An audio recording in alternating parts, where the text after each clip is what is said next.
Hello everyone, welcome to सबकी पाठशाला। Class 8 का मॉर्निंग शिफ्ट का पेपर है ये, सोशल साइंस का। जैसे आपका पेपर अगला सोशल साइंस का है, तो आपको इसको पूरा सॉल्व करके जाना है। जो क्वेश्चंस इसमें आए हैं उनको याद कर लेना है, ठीक है। इसके बाद मैं इवनिंग शिफ्ट का भी बना कराने वाली हूँ, तो दोनों ही आपके पास लगभग अच्छे खासे क्वेश्चंस का कलेक्शन हो जाएगा और इससे आपको आइडिया भी हो जाएगी पेपर जो है वो किस तरह का आने वाला है, ठीक है। तो सबसे पहले अगर हम बात करें सेक्शन ऑफ पेपर्स की, तो 4 सेक्शन में पेपर आएगा आपका। सेक्शन ए, बी, सी और डी, ठीक है। सेक्शन ए में एमसीक्यू इंक्लूडेड होगा सारा। सेक्शन डी जो है वो आपका केस स्टडी बेस होगा। सेक्शन बी और सी जो है वो आपको प्रॉपर क्वेश्चन आंसर लॉन्ग और वेरी लॉन्ग वाले होंगे, ठीक है। अगर अब हम पहला क्वेश्चन देखें एमसीक्यू का, हाँ, क्वेश्चन हिंदी में और इंग्लिश में दोनों में ही आप देख सकते हो, ठीक है। हिंदी मीडियम वाले हिंदी में, इंग्लिश मीडियम वाले इंग्लिश में, ठीक है। तो सबसे पहला क्वेश्चन हमारा, निम्नलिखित में से कौन सा भारतीय संविधान की एक विशेषता है, ठीक है। तो ये संविधान वाला चैप्टर जो आपका है SPL, social and political life, उसका पहला क्वेश्चन पहले चैप्टर से ही बनाया गया क्वेश्चन है। यानी इंग्लिश में अगर हम देखें तो which of the following is a feature of Indian constitution, ठीक है। तो अगर हम भारतीय संविधान की विशेषता की बात करें, तानाशाही तो हो नहीं सकता, ठीक है। राष्ट्रीय धर्म, हमारे यहाँ कोई धर्म है ही नहीं, ठीक है। राजतंत्र है नहीं क्योंकि राजा का शासन है ही नहीं। तो जो ऑप्शन बन गया आपका वो बन गया संघवाद यानी फेडरलिज्म, ठीक है, ठीक है। मोनार्ची है नहीं आपका, ऑफिशियल रीजन कोई है ही नहीं, डिक्टेटरशिप है ही नहीं, तो यानी कि फेडरलिज्म ही होगा आपका आंसर, ठीक है। अब अगला क्वेश्चन है, निम्नलिखित में से कौन सा पर्यावरण के लिए खतरा है, यानी कि which one of the following not a threat to the environment, यानी कि कौन सा जो है वो पर्यावरण के लिए खतरा नहीं है, ठीक है। अब अगर हम ऑप्शन देखें तो भूस्खलन, जो लैंडस्लाइड होता है वो पर्यावरण के लिए खतरा है आपका। मृदा अपरदन यानी सॉइल इरोजन भी खतरा होता है, जिससे मिट्टी की जो लेयर है वो हट जाती है। डेजर्टिफिकेशन, मरुस्थलीकरण भी एक खतरा होता है, क्योंकि उससे हमारा जो पर्यावरण है, मतलब पेड़ जो है वो खत्म हो जाते हैं और जो पूरी भूमि है उपजाऊ वो किस में बदल जाती है, मरुस्थल में बदल जाती है। तो इसमें जो ऑप्शन होगा वो आपका सी होगा, मल्च बनाना। ये एक तरीका है सॉइल कंजर्वेशन का, यानी कि मिट्टी मृदा अपरदन को रोकने का ये उपाय है, ठीक है। अब अगला क्वेश्चन हमारा, लोकसभा में कुल कितने सदस्य राष्ट्रपति द्वारा मनोनीत होते हैं, यानी कि how many member are nominated by the president in the Rajya Sabha. तो ये लोकसभा राज्यसभा का डिफरेंस जब मैंने कराया था तो उसमें लिखवाया हुआ है। तो टोटल 12 मेंबर्स जो हैं वो राष्ट्रपति में राज्यसभा में नॉमिनेटेड होते हैं बाय दी राष्ट्रपति, ठीक है। अब अगला क्वेश्चन है, निम्नलिखित,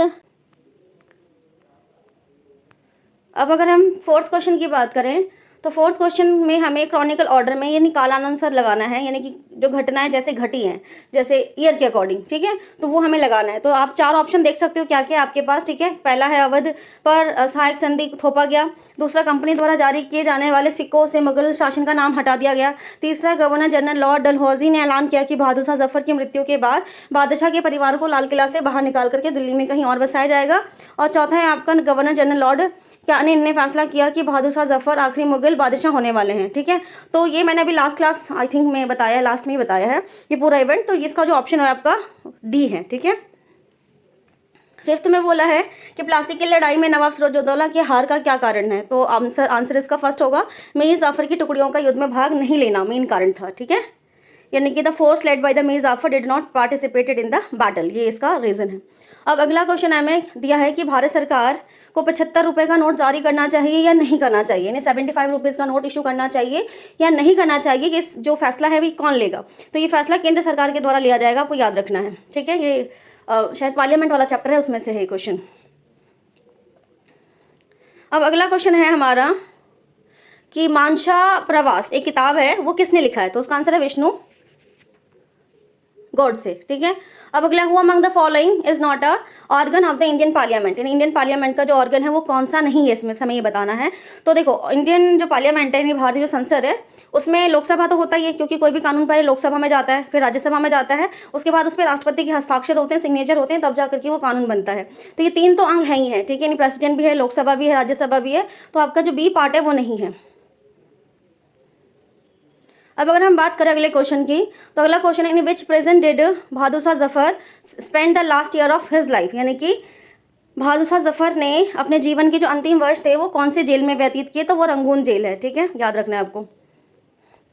अब अगला क्वेश्चन हमें दिया हुआ है कि मनोज जो है एक 12 साल का लड़का है, ठीक है। वो एक कपड़े बनाने की फैक्ट्री में काम करता है। तो उसका कौन सा राइट जो है वो वायलेट हो रहा है, यानी कौन सा अधिकार उसका हनन हो रहा है।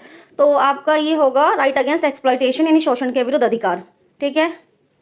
अब अगला क्वेश्चन है हमारा, the first English factory in Bengal was establish in 1651, कहाँ पर लगा था ये हमें बताना है।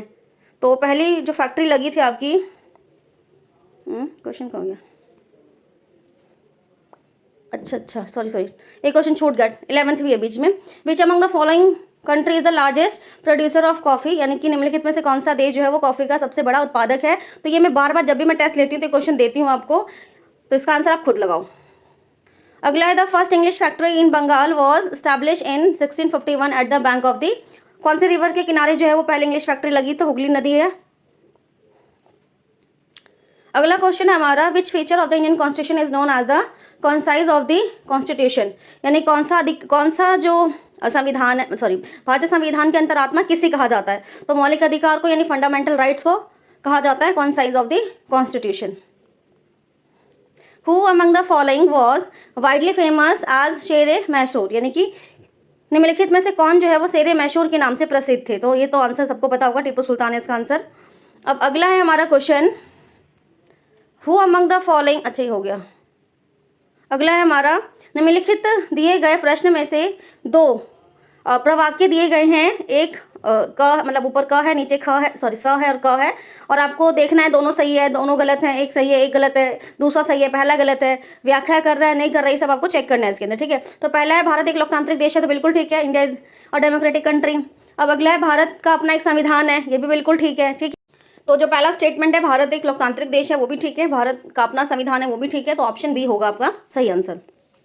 अब अगर हम सेक्शन बी की तरफ बढ़ें यानी खंड ख में, तो इसमें आपको सारे शॉर्ट क्वेश्चन दिए गए हैं जिसका मार्क्स 1 या 2 है, ठीक है, इनको आपको आंसर करना है। तो पहला क्वेश्चन आपका, चावल उत्पादन के लिए आवश्यक भौगोलिक परिस्थितियां जो है वो हमें बतानी है, यानी कि ज्योग्राफिकल कंडीशन बताना है necessary for the cultivation of rice. तो ये मैं क्लास में करा के टेस्ट भी ले चुकी हूँ, फिर भी आप एक बार रिवाइज कर लेना।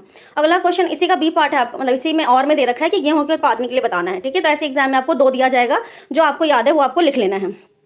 अगला क्वेश्चन है, भारत में अंग्रेजी शासन को बढ़ाने में विलय की नीति का महत्व बताना है। तो विलय की नीति के बारे में आपको लिखना है कि किसने लागू किया और ये क्या था, ठीक है, यानी डॉक्ट्राइन ऑफ लैप्स के बारे में बताना है आपको, ठीक है। अब अगला क्वेश्चन है हमारा, भारतीय संविधान में वर्णित मौलिक अधिकारों में से आपका सबसे प्रिय मौलिक अधिकार कौन सा है? कोई एक कारण बताना है आपको, ठीक है।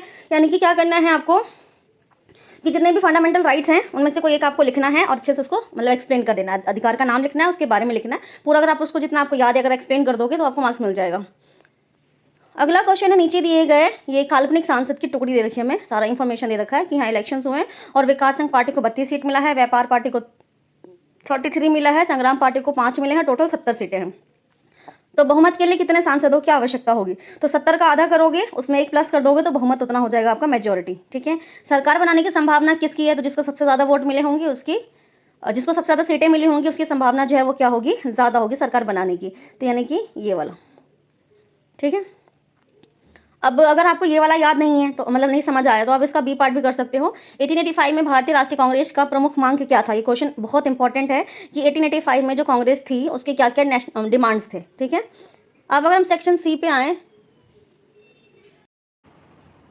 सेक्शन सी में पहला क्वेश्चन है आपका, यदि आप 1857 की बगावत के समय एक भारतीय सैनिक होते तो आप विद्रोहियों का समर्थन करने के लिए क्या क्या कदम उठाते हैं? किन्हीं 3 कदमों के बारे में बताना है आपको, ठीक है। इसके अलावा बी पार्ट में, यदि आप 1857 की बगावत के समय एक आम भारतीय नागरिक होते तो विद्रोह में किस प्रकार से आप हिस्सा लेते? 3 कदम बताने, 3 नंबर का क्वेश्चन है, 3 पॉइंट्स लिखने हैं आपको। अगला है आपका मृदा संरक्षण के 3 उपाय बताने, यानी सॉइल कंजर्वेशन के, और बी में दे रखा है वाटर कंजर्वेशन के, यानी कि जल संरक्षण के 3 उपाय बताने हैं आपको। अब अगर हम सेक्शन डी की बात करें तो सेक्शन डी में जो पहला क्वेश्चन है वो है गठबंधन सरकार का निर्माण बताना है हमें, कैसे होता है और प्रश्नकाल क्या होता है। अथवा में दे रखा है घरेलू हिंसा को रोकने के कुछ उपाय बताने हैं हमको। 9th क्वेश्चन है स्थानांतरित कृषि की विशेषताओं पर एक संक्षिप्त नोट लिखना है, यानी कि जो आपका शिफ्ट कल्टीवेशन यानी शिफ्ट एग्रीकल्चर के बारे में आपको लिखना है। 5 नंबर का ये क्वेश्चन आया हुआ है, ठीक है। अब अगर हम अगले क्वेश्चन की बात करें तो केस स्टडी बेस है, ठीक है। केस स्टडी बेस में मतलब इस तरह से आपको पता ही होगा आता है और इसमें से हमें आंसर्स लिखने होते हैं, ठीक है। तो ये आप देख सकते हो अच्छे से पढ़ करके आपको जवाब देने इनके सारे के सारे क्वेश्चन देखो, आप हिंदी में भी इंग्लिश में भी हैं, हिंदी वाले हिंदी में करिए, इंग्लिश वाले इंग्लिश में करिए, क्वेश्चंस को तैयार करिए, प्रैक्टिस कीजिए, क्वेश्चंस रिपीट होने की पूरी संभावना होती है, ठीक है। तो अगर हम इसमें पहला क्वेश्चन देखें तो शाहजहानाबाद के मलबे के ढेर में किस प्रकार बदल दिया गया, ये हमसे पूछा है। किसके पास जमीन जायदाद की कोई कमी नहीं हो वो अब बेघर हो गए हैं, इस तरह से क्वेश्चन पूछा है। नादिर शाह के आक्रमण के किन्हीं 2 प्रभाव हमें बताने हैं। अगला जियो से आया हुआ आपका वायुमंडल किन पदार्थ से बनता है हमें ये बताना है। जयमंडल क्या है ये बताना है। वायुमंडल हमारे लिए किस तरह से लाभदायक है हमें ये बताना है। ये सारे क्वेश्चन आपके इंग्लिश में भी देख सकते हो, तीनों क्वेश्चन, ठीक है। ये बायोस्फीयर हो गया, एटमॉस्फेयर हो गया और बेनिफिशियल ऑफ एटमॉस्फेयर हो गया। अगला क्वेश्चन है हमारा, फिर से सेम केस स्टडी बेस आपका, निर्वाचन क्षेत्र क्या होता है हमसे ये पूछा है। किसी क्षेत्र के निर्वाचित प्रतिनिधि, सॉरी विधानसभा के लिए निर्वाचित प्रतिनिधि को क्या कहते हैं हमसे ये पूछा हुआ है। राज्य सरकार के गठन में सत्ता पक्ष और विरोधी पक्ष के बारे में हमसे पूछा हुआ है क्वेश्चन आपसे, ठीक है।